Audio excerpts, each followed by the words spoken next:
Book 2, Chapter 2 of On War, by Karl von Clausewitz. Book 2, Chapter 2, On the Theory of War. 1. The first conception of the art of war was merely the preparation of the armed forces. Formerly, by the term art of war or science of war, nothing was understood but the totality of those branches of knowledge and those appliances of skill occupied with material things. The pattern and preparation and mode of using arms, the construction of fortifications and entrenchments, the organism of an army and the mechanism of its movements were the subject.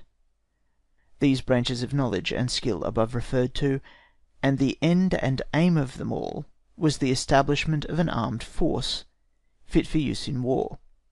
All this concerned merely things belonging to the material world, and a one-sided activity only, and it was in fact nothing but an activity advancing by gradations from the lower occupations to a finer kind of mechanical art. The relation of all this to war itself was very much the same as the relation of the art of the sword cutler to the art of using the sword. The employment in the moment of danger, and in a state of constant reciprocal action of the particular energies of mind and spirit in the direction proposed to them, was not yet even mooted. 2. True war first appears in the art of sieges. In the art of sieges we first perceive a certain degree of guidance of the combat, something of the action of the intellectual faculties upon the material forces placed under their control, but generally only so far that it was very soon embodied itself again in new material forms, such as approaches, trenches, counter-approaches, batteries and such, and every step which this action of the higher faculties took was marked by some such result. It was only the thread that was required on which to string these material inventions in order. As the intellect can hardly manifest itself in this kind of war, except in such things, so therefore nearly all that was necessary was done in that way. 3. Then tactics tried to find its way in the same direction. Afterwards tactics attempted to give to the mechanism of its joints the character of a general disposition, built upon the peculiar properties of the instrument, which character leads indeed to the battlefield, but instead of leading to the free activity of mind, leads to an army made like an automaton by its rigid formation and orders of battle, which, movable only by the word of command, is intended to unwind its activities like a piece of clockwork. 4. The real conduct of war only made its appearance incidentally and incognito. The conduct of war properly so called, that is, the use of a prepared means, adapted to the most special requirements, was not considered as any suitable subject for theory, but one which should be left to natural talents alone. By degrees, as war passed from the hand-to-hand encounters of the Middle Ages into a more regular and systematic form, stray reflections on this point also forced themselves into men's minds, but they mostly appeared only incidentally in memoirs and narratives, and in a certain measure incognito. Reflections on military events brought about the want of a theory. As contemplation on war continually increased, and its history every day assumed more of a critical character, the urgent want appeared of the support of fixed maxims and rules, in order that, in the controversies naturally arising about military events, the war of opinions might be brought to some one point. This whirl of opinions, which neither revolved on any central pivot, nor according to any appreciable laws, could not but be very distasteful to people's minds. 6. Endeavours to establish a positive theory. There arose, therefore, an endeavour to establish maxims, rules, and even systems for the conduct of war. By this the attainment of a positive object was proposed, without taking into view the endless difficulties which the conduct of war presents in that respect. The conduct of war, as we have shown, has no definite limits in any direction, while every system has the circumscribing nature of a synthesis, from which results an irreconcilable opposition between such a theory and practice. 7. Limitation to material objects. Writers on theory felt the difficulty of the subject soon enough, and thought themselves entitled to get rid of it by directing their maxims and systems only upon material things and on a one-sided activity. Their aim was to reach results, as in the science for the preparation for war, entirely certain and positive, and therefore only to take into consideration that which could be made a matter of calculation. 8. Superiority of numbers. The superiority in numbers being a material condition, it was chosen from amongst all the factors required to produce victory, because it could be brought under mathematical laws through combinations of time and space. It was thought possible to leave out of sight all other circumstances, by supposing them to be equal on each side, and therefore to neutralise one another.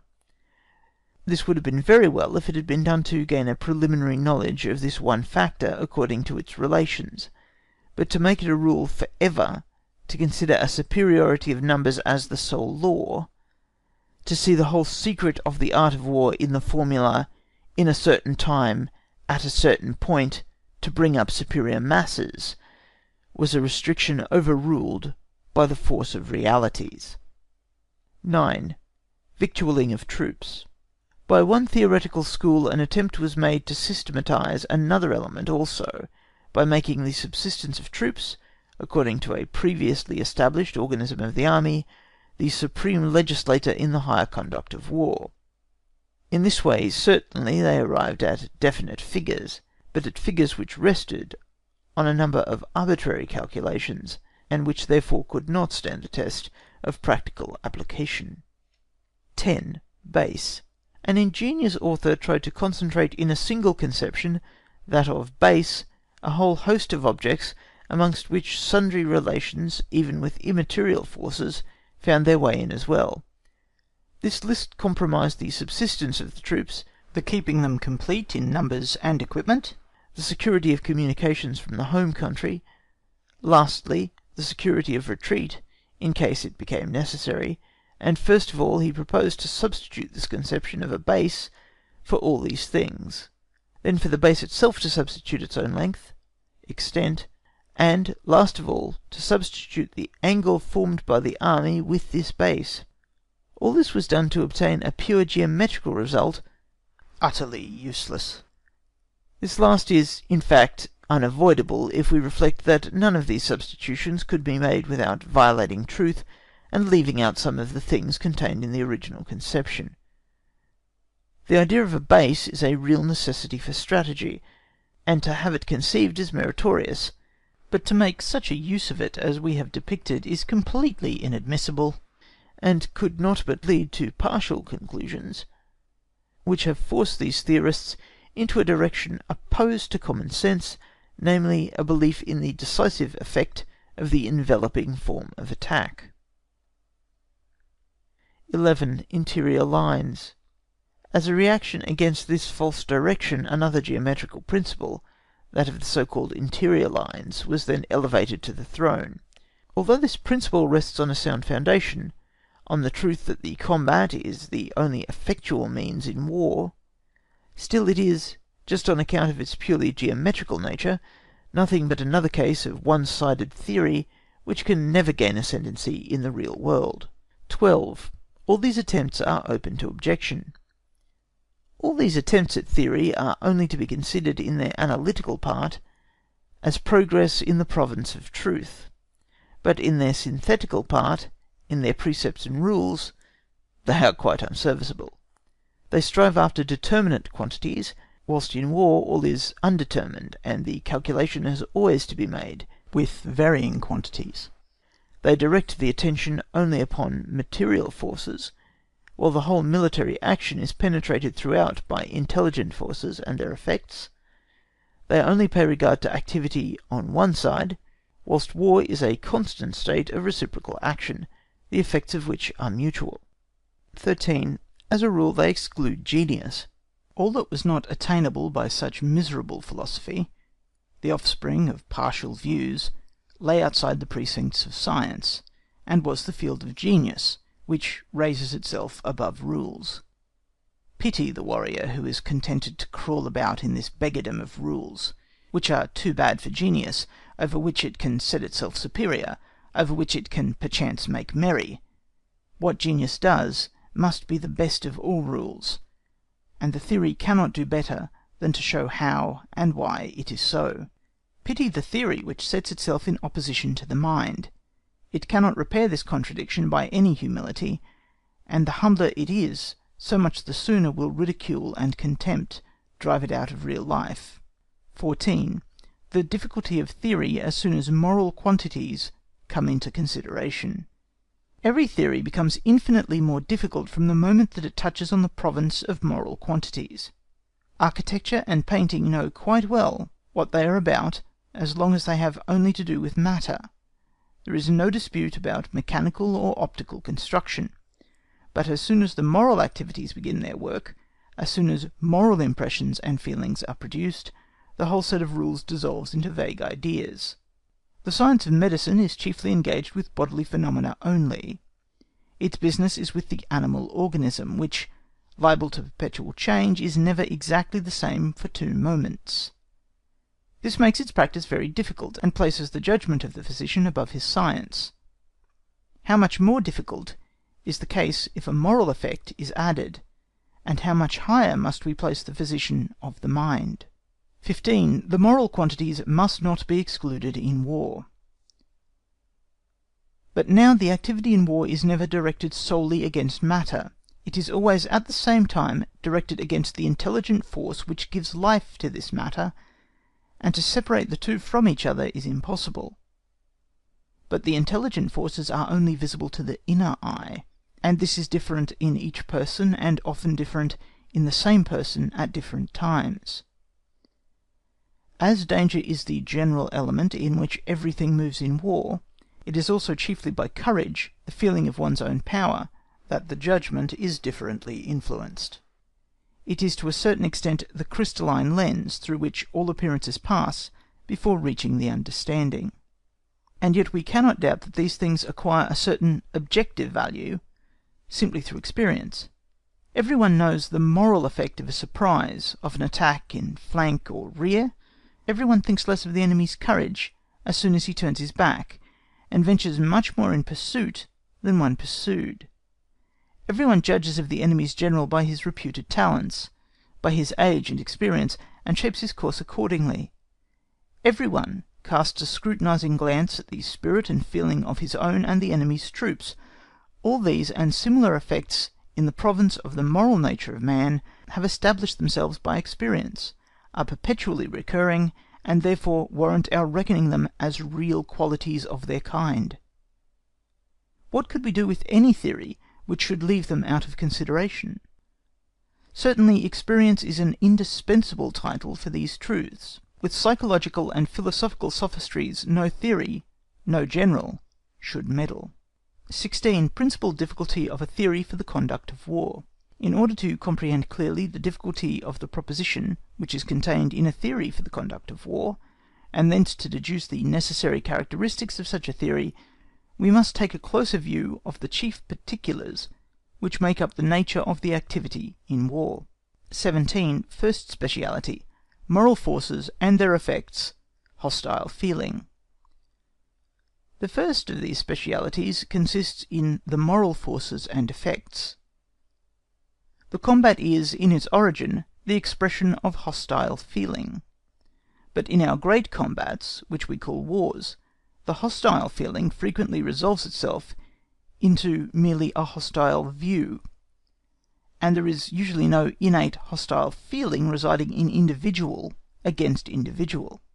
Nevertheless, the combat never passes off without such feelings being brought into activity. National hatred, which is seldom wanting in our wars, is a substitute for personal hostility in the breast of individual opposed to individual. But where this is also wanting, and at first no animosity of feeling subsists, a hostile feeling is kindled by the combat itself. For an act of violence which anyone commits upon us, by order of his superior, will excite in us a desire to retaliate and be revenged on him, sooner than on the superior power at whose command the act was done. This is human, or animal if we will, still it is so. We are very apt to regard the combat in theory as an abstract trial of strength, without any participation on the part of the feelings, and that is one of the 1,000 errors which theorists deliberately commit because they do not see its consequences. Besides the excitation of feelings naturally arising from the combat itself, there are others also which do not essentially belong to it, but which, on account of their relationship, easily unite with it: ambition, love of power, enthusiasm of every kind, and such and such. 18. The impressions of danger, courage. Finally, the combat begets the element of danger, in which all activities of war must live and move, like the bird in the air or the fish in the water. But the influences of danger all pass into the feelings, either directly, that is, instinctively, or through the medium of the understanding. The effect in the first case would be a desire to escape from danger, and, if that cannot be done, fright and anxiety. If this effect does not take place, then it is courage which is a counterpoise to that instinct. Courage is, however, by no means an act of the understanding, but likewise a feeling, like fear. The latter looks to the physical preservation, courage to the moral preservation. Courage then is a nobler instinct, but because it is so, it will not allow itself to be used as a lifeless instrument, which produces its effects exactly according to prescribed measure. Courage is therefore no mere counterpoise to danger in order to neutralise the latter in its effects, but a peculiar power in itself. 19. The extent of the influence of danger. But to estimate exactly the influence of danger upon the principal actors in war, we must not limit its sphere to the physical danger of the moment. It dominates over the actor, not only by threatening him, but also by threatening all entrusted to him, not only at the moment in which it is actually present, but also through the imagination at all other moments which have a connection with the present. Lastly, but also indirectly by the responsibility which makes it bear with tenfold weight on the mind of the chief actor. Who could advise or resolve upon a great battle without feeling his mind more or less wrought up or perplexed by the danger and responsibility which such a great act of decision carries in itself? We may say that action in war, in so far as it is real action, not a mere condition, is never out of the sphere of danger. 20. Other powers of feeling. If we look upon these affections which are excited by hostility and danger as peculiarly belonging to war, we do not therefore exclude from it all others accompanying man in his life's journey. They will also find room here frequently enough. Certainly we may say that many a petty action of the passions is silenced in this serious business of life, but that holds good only in respect to those acting in a lower sphere, who, hurried on from one state of danger and exertion to another, lose sight of the rest of the things of life, become unused to deceit, because it is of no avail with death, and so attain to that soldierly simplicity of character which has always been the best representative of the military profession. In higher regions it is otherwise, for the higher a man's rank, the more he must look around him. Then arise interests on every side, and a manifold activity of the passions of good and bad, envy and generosity, pride and humility, fierceness and tenderness, all may appear as active powers in this great drama. 21. Peculiarity of the mind. The peculiar characteristics of mind in the chief actor have, as well as those of the feelings, a high importance. From an imaginative, flighty, inexperienced head, and from a calm, sagacious understanding, different things are to be expected. 22. From the diversity in mental individualities arises the diversity of ways leading to the end.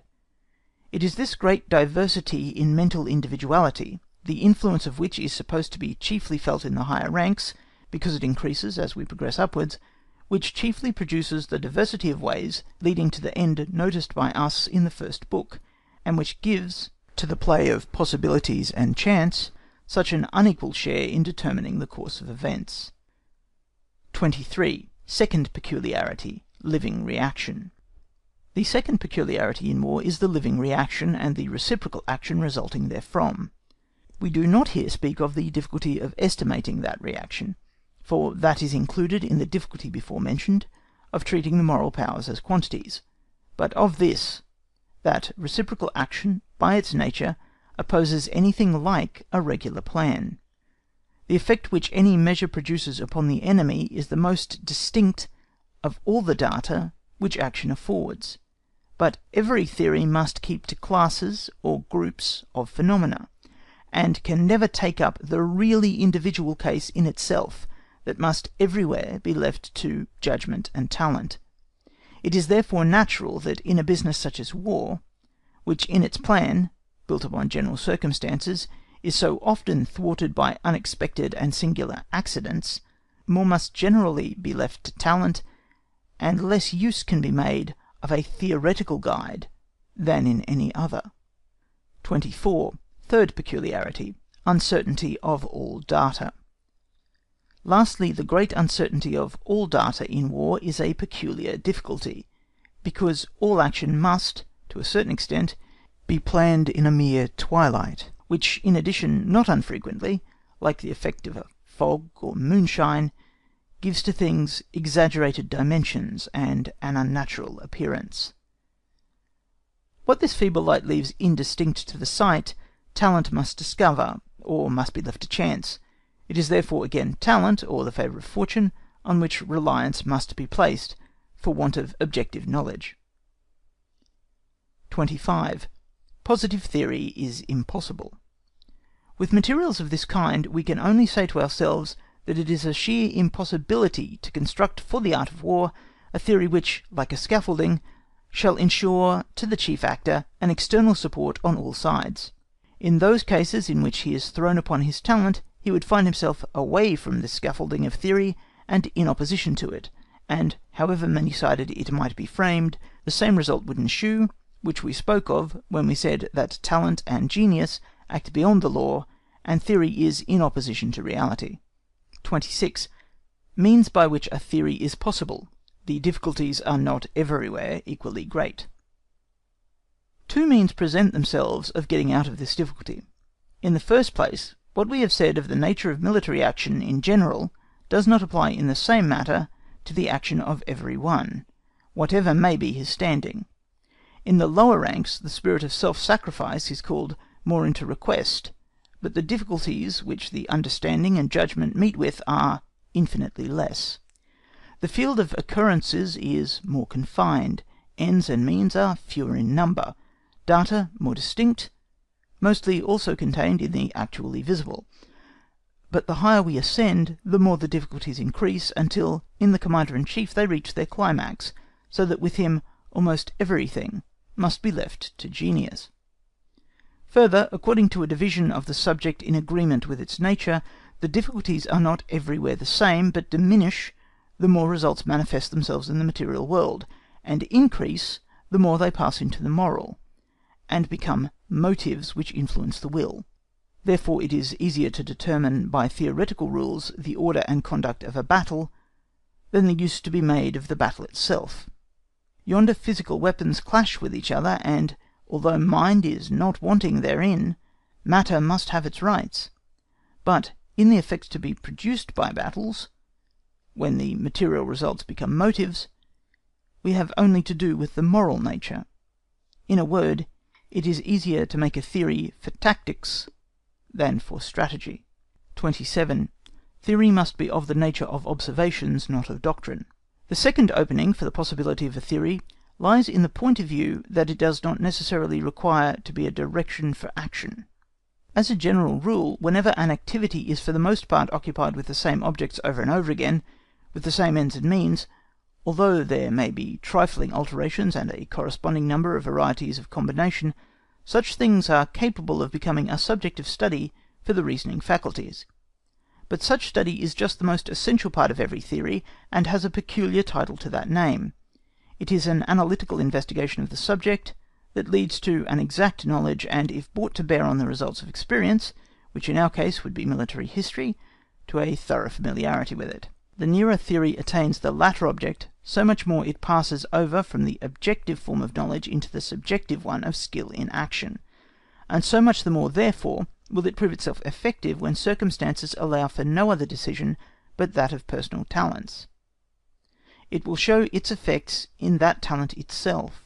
If theory investigates the subjects which constitute War, if it separates more distinctly that which at first sight seems amalgamated, if it explains fully the properties of the means, if it shows their probable effects, if it makes evident the nature of objects, if it brings to bear all over the field of war the light of essentially critical investigation, then it has fulfilled the chief duties of its province. If it becomes then a guide to him who wishes to make himself acquainted with war from books, it lights up the whole road for him, facilitates his progress, educates his judgment, and shields him from error. If a man of expertness spends half his life in the endeavour to clear up an obscure subject thoroughly, he will probably know more about it than a person who seeks to master it in a short time. Theory is instituted that each person in succession may not have to go through the same labour of clearing the ground and toiling through each subject, but may find the thing in order and light admitted on it. It should educate the mind of the future leader in war, or rather guide him in his self-instruction, but not accompany him to the field of battle, just as a sensible tutor forms and enlightens the opening mind of a youth without, therefore, keeping him in leading strings all through his life. If maxims and rules result of themselves from the considerations which theory institutes, if the truth accretes itself into that form of crystal, then theory will not oppose this natural law of the mind, it will rather, if the arch ends in such a keystone, bring it prominently out, but so does this only to satisfy the philosophical law of reason, in order to show distinctly the point to which the lines all converge, not to form out of it an algebraical formula for use upon the battlefield, for even these maxims and rules serve more to determine in the reflecting mind the leading outline of its habitual movements, than as landmarks, indicating to it the way in the act of execution. 28. By this point of view theory becomes possible and ceases to be in contradiction to practice. Taking this point of view, there is a possibility afforded of a satisfactory, that is, of a useful, theory of the conduct of war, never coming into opposition with the reality, and it will only depend on rational treatment to bring it so far into harmony with action that between theory and practice there shall no longer be that absurd difference which an unreasonable theory, in defiance of common sense, has often produced, but which, just as often, narrow-mindedness and ignorance have used as a pretext for giving way to their natural incapacity. 29. Theory therefore considers the nature of ends and means in tactics. Theory has therefore to consider the nature of means and ends. In tactics, the means are the disciplined armed forces which are to carry the contest. The object is victory. The precise definition of this conception can be better explained hereafter in the consideration of the combat. Here we content ourselves by denoting the retirement of the enemy from the field of battle as the sign of victory. By means of this victory, strategy gains the object for which it appointed the combat, and which constitutes its special signification. This signification has certainly some influence on the nature of the victory.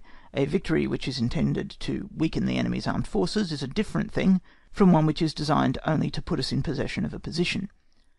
The signification of a combat may, therefore, have a sensible influence on the preparation and conduct of it, consequently will be also a subject of consideration in tactics.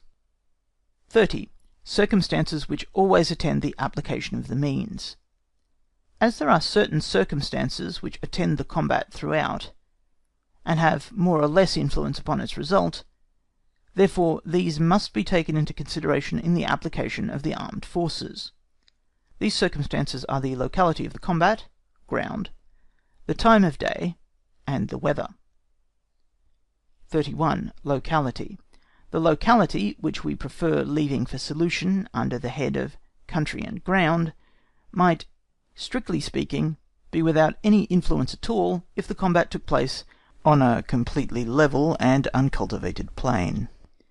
In a country of steppes such a case may occur, but in the cultivated countries of Europe it is almost an imaginary idea. Therefore, a combat between civilised nations, in which country and ground have no influence, is hardly conceivable. 32. Time of day. The time of day influences the combat by the difference between day and night, but the influence naturally extends further than merely to the limits of these divisions, as every combat has a certain duration, and great battles last for several hours. In the preparations for a great battle it makes an essential difference whether it begins in the morning or the evening. At the same time, certainly many battles have been fought in which the question of the time of day is quite immaterial, and in the generality of cases its influence is only trifling. 33. Weather. Still more rarely has the weather any decisive influence, and it is mostly only by fogs that it plays a part. 34. End and means in strategy. Strategy has in the first instance only the victory, that is, the tactical result, as a means to its object, and ultimately those things which lead directly to peace. The application of its means to this object is at the same time attended by circumstances which have an influence thereon more or less. 35. Circumstances which attend the application of the means of strategy. These circumstances are country and ground, the former including the territory and inhabitants of the whole theatre of war, the next the time of day and the time of year as well, lastly the weather, particularly any unusual state of the same, severe frost and such. 36. These form new means. By bringing these things into combination with the results of a combat, strategy gives this result, and therefore the combat, a special signification, places before it a particular object. But when this object is not that which leads directly to peace, therefore a subordinate one, it is only to be looked upon as a means, and therefore in strategy we may look upon the results of combats or victories in all their different significations as means. The conquest of a position is such a result of a combat applied to ground. But not only are there different combats with special objects to be considered as means, but also every higher aim which we may have in view in the combination of battles directed on a common object is to be regarded as a means. A winter campaign is a combination of this kind applied to the season. There remain therefore as objects only those things which may be supposed as leading directly to peace. Theory investigates all these ends and means according to the nature of their effects and their mutual relations. 37. Strategy deduces only from experience the ends and means to be examined. The first question is, how much does strategy arrive at a complete list of these things? If there is to be a philosophical inquiry leading to an absolute result, it would become entangled in all those difficulties which the logical necessity of the conduct of war and its theory exclude. It therefore turns to experience, and directs its attention on those combinations which military history can furnish. In this manner, no doubt, nothing more than a limited theory can be obtained, which suits only circumstances such as are presented in history. But this incompleteness is unavoidable, because, in any case, theory must either have deduced from, or have compared with, history what it advances with respect to things. Besides this, incompleteness in every case is more theoretical than real. One great advantage of this method is that theory cannot lose itself in abstruse disquisitions, subtleties, and chimeras, but must always remain practical. 38. How far the analysis of the means should be carried.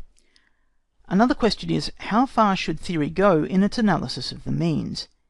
Evidently only so far as the elements, in a separate form, present themselves for consideration in practice. The range and effect of different weapons is very important to tactics. Their construction, although these effects result from it, is a matter of indifference. For the conduct of war is not making powder and cannon out of a given quantity of charcoal, sulphur, and saltpetre, of copper and tin. The given quantities for the conduct of war are arms in a finished state, and their effects. Strategy makes use of maps without troubling itself about triangulations. It does not inquire how a country is subdivided into departments and provinces, and how the people are educated and governed, in order to attain the best military results. But it takes things as it finds them in the community of European states, and observes where very different conditions have a notable influence on war. 39. Great simplification of the knowledge required. That in this manner the number of subjects for theory is much simplified, and the knowledge requisite for the conduct of war much reduced, is easy to perceive. The very great mass of knowledge and appliances of skill which minister to the action of war in general, and which are necessary before an army fully equipped can take the field, unite in a few great results before they are able to reach, in actual war, the final goal of their activity, just as the streams of a country unite themselves in rivers before they fall into the sea. Only those activities emptying themselves directly into the sea of war have to be studied by him who is to conduct their operations. 40. This explains the rapid growth of great generals, and why a general is not a man of learning. This result of our considerations is in fact so necessary, any other would have made us distrustful of their accuracy. Only thus is explained how so often men have made their appearance with great success in war, and indeed in the higher ranks, even in supreme command, whose pursuits had been previously of a totally different nature. Indeed how as a rule the most distinguished generals have never arisen from the very learned or really erudite class of officers, but have been mostly men who, from the circumstances of their position, could not have attained any great amount of knowledge. On that account, those who have considered it necessary, or even beneficial, to commence the education of a future general by instruction in all details have always been ridiculed as absurd pedants. It would be easy to show the injurious tendency of such a course, because the human mind is trained by the knowledge imparted to it, and the direction given to its ideas. Only what is great can make it great. The little can only make it little, if a mind itself does not reject it as something repugnant. 41. Former contradictions. Because this simplicity of knowledge requisite in war was not attended to, but the knowledge was always jumbled up with the whole impediments of subordinate sciences and arts, therefore the palpable opposition to the events of real life which resulted could not be solved otherwise than by ascribing it all to genius, which requires no theory, and for which no theory could be prescribed. 42. On this account all use of knowledge was denied, and everything ascribed to natural talents. People with whom common sense had the upper hand felt sensible of the immense distance remaining to be filled up between a genius of the highest order and a learned pedant, and they became in a manner free thinkers, rejected all belief in theory, and affirmed the conduct of war to be a natural function of man, which he performs more or less well, according as he has brought with him into the world more or less talent in that direction. It cannot be denied that these were nearer to the truth than those who placed a value on false knowledge. At the same time it may easily be seen that such a view is itself but an exaggeration. No activity of the human understanding is possible without a certain stock of ideas, but these are, for the greater part at least, not innate but acquired, and constitute his knowledge. The only question therefore is, of what kind should these ideas be? And we think we have answered it if we say that they should be directed on those things which man has directly to deal with in war. 43. The knowledge must be made suitable to the position. Inside this field itself of military activity, the knowledge required must be different according to the station of the commander. It will be directed on smaller and more circumscribed objects if he holds an inferior, upon greater and more comprehensive ones if he holds a higher situation. There are field marshals who would not have shone at the head of a cavalry regiment, and vice versa. 44. The knowledge of war is simple, but not, at the same time, very easy. But although the knowledge in war is simple, that is to say, directed to so few subjects, and taking up those only in their final results, the art of execution is not, on that account, easy. Of the difficulties to which activity in war is subject generally, we have already spoken in the first book. We here omit those things which can only be overcome by courage, and maintain also that the activity of a mind is only simple and easy in inferior stations, but increases in difficulty with increase in rank, and in the highest position, in that of Commander-in-Chief, is to be reckoned among the most difficult which there is for the human mind. 45. Of the nature of this knowledge. The commander of an army neither requires to be a learned explorer of history, nor a publicist, but he must be well versed in the higher affairs of state. He must know and be able to judge correctly of traditional tendencies, interests at stake, the immediate questions at issue, and the characters of leading persons. He need not be a close observer of men, a sharp dissector of human character, but he must know the character, the feelings, the habits, the peculiar faults and inclinations of those whom he is to command. He need not understand anything about the make of a carriage, or the harness of a battery horse, but he must know how to calculate exactly the march of a column under different circumstances, according to the time it requires. These are matters the knowledge of which cannot be forced out by an apparatus of scientific formula and machinery. They are only to be gained by the exercise of an accurate judgment in the observation of things and of men, aided by a special talent for the apprehension of both.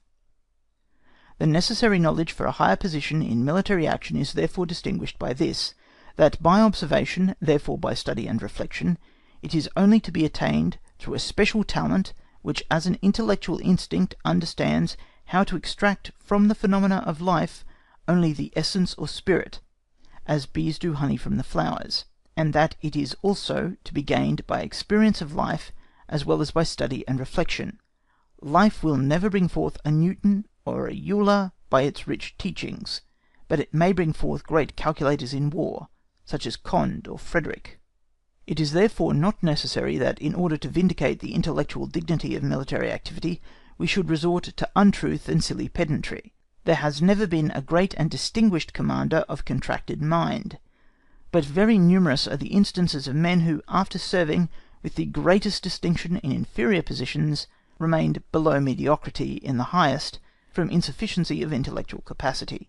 That even amongst those holding the position of Commander-in-Chief there may be a difference according to the degree of their plenitude of power is a matter of course. 46. Science must become art. Now we have yet to consider one condition which is more necessary for the knowledge of the conduct of war than any other, which is, that it must pass completely into the mind and almost completely cease to be something objective. In almost all other arts and occupations of life the active agent can make use of truths which he has learnt only once, and in the spirit and sense of which he no longer lives, and which he extracts from dusty books. Even truths which he has had in hand and uses daily may continue something external to himself. If the architect takes up a pen to settle the strength of a pier by a complicated calculation, the truth found as a result is no emanation from his own mind. He had first to find the data with labour, and then to submit these to an operation of the mind, the rule of which he did not discover, the necessity of which he is perhaps at the moment only partially conscious of, but which he applies for the most part as if by mechanical dexterity. But it is never so in war. The moral reaction, the ever-changing form of things, makes it necessary for the chief actor to carry in himself the whole mental apparatus of his knowledge, that anywhere and at every pulse beat he may be capable of giving the requisite decision from himself. Knowledge must, by this complete assimilation with his own mind and life, be converted into real power. This is the reason why everything seems so easy with men distinguished in war, and why everything is ascribed to natural talent. We say natural talent in order thereby to distinguish it from that which is formed and matured by observation and study. We think that by these reflections we have explained the problem of a theory of the conduct of war, and pointed out the way to its solution. Of the two fields into which we have divided the conduct of war, tactics and strategy, the theory of the latter contains unquestionably, as before observed, the greatest difficulties, because the first is almost limited to a circumscribed field of objects, but the latter, in the direction of objects leading directly to peace, opens itself an unlimited field of possibilities. Since for the most part the Commander-in-Chief has only to keep these objects steadily in view, therefore the part of the strategy in which he moves is also that which is particularly subject to this difficulty. Theory, therefore, especially when it comprehends the highest services, will stop much sooner in strategy than in tactics, at the simple consideration of things, and consent itself to assist the Commander to that insight into things which, blended with his whole thought, makes his course easier and surer, never forces him into opposition with himself in order to obey an objective truth. End of Book 2, Chapter 2. Recording by Timothy Ferguson, Gold Coast, Australia.